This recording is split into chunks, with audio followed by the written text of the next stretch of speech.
મેઘરજના પિસાલ ગ્રામજનોનો ઉગ્ર વિરોધ જોવા મળ્યો. વાત્રક નદી પર આવેલ પુલ બનાવવાની માંગ લઈ વિરોધ કરાયો. પિસાલ અને ઇપલોડાને જોડતા પુલને લઈ વિરોધ કરાયો.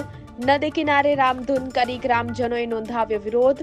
100 થી વધુ લોકોએ નદી કિનારે બેસી રામધૂન બોલાવી.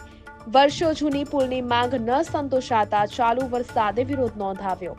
મેઘરજના પિસાલ ગ્રામજનોનો ઉગ્ર વિરોધ જોવા મળ્યો. વાત્રક નદી પર આવેલ પુલ બનાવવાની માંગ લઈ વિરોધ કરાયો. પિસાલ અને ઇપલોડાને જોડતા પુલને લઈ વિરોધ કરાયો.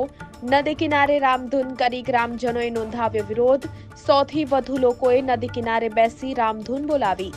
વર્ષો જૂની પુલની માંગ ન સંતોષાતા ચાલુ વરસાદે વિરોધ નોંધાવ્યો. અત્યાર સુધી અમે તંત્રને ઘણીવાર વારંવાર રજૂઆત કરી છે. અમારે વાત્રક નદીનો પુલ બનાવવાનો છે. અમારે પંચાયત ઇપોવા લાગે છે, સોસાયટી ઇપોવા લાગે છે, રાશન લેવા માટે પણ ઇપોવા જવું પડે છે. અને નદીના 4 મહિના સુધી અમારે 30 થી 35 કિલોમીટર ફરીને જવું પડે છે. અમારી ગામ લોકોની વારંવાર રજૂઆત છતાં તંત્ર કોઈ ધ્યાનમાં લેતું નથી. સરકારનું કહેવું છે કે વિકસિત ગુજરાત છે, વિકસિત નહીં. અહીંયા તો પિસાલ ગામનો પુલ પણ વિકસિત નથી. કોઈ તંત્ર ધ્યાનમાં લેવા માટે તૈયાર નથી. જો આ સાલ જો આ પુલનું કામ નહીં ચાલુ થાય તો અમે વોટ પણ આપવા નથી. પુલ નથી તો વોટ નથી. અમારી ગામ લોકોનો આટલી માંગ છે. તાકીદ પુલની તૈયારીથી પુલ બનાવવા માટે અમારી માગણી છે.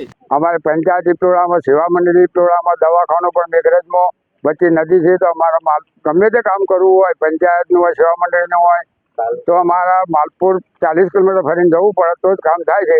કોઈ પ્રસૂતિનું હોય તો અમારે બહુ તકલીફ પડે છે. તો આપસીને વારંવાર રજૂઆતો કરી 20 વર્ષથી, તો આ તંત્ર કોઈ સમજતું નથી. જો આ તંત્રને આ ફરા ખાસ સૂચના સંગાથી કહેવામાં અમારે ગ્રામજનોને અપીલ છે કે જો આ પુલ જો સત્વરે નહીં બને તો જિલ્લા પંચાયત, તાલુકા પંચાયતના અમે બહિષ્કાર કરવા પણ તૈયાર છીએ. માત્ર સત્વરે આ પુલ, વાત્રક નદી પર પુલ બનાવવા માટે અમારી માગણી પૂરી કરો એવી અમારી આશા છે.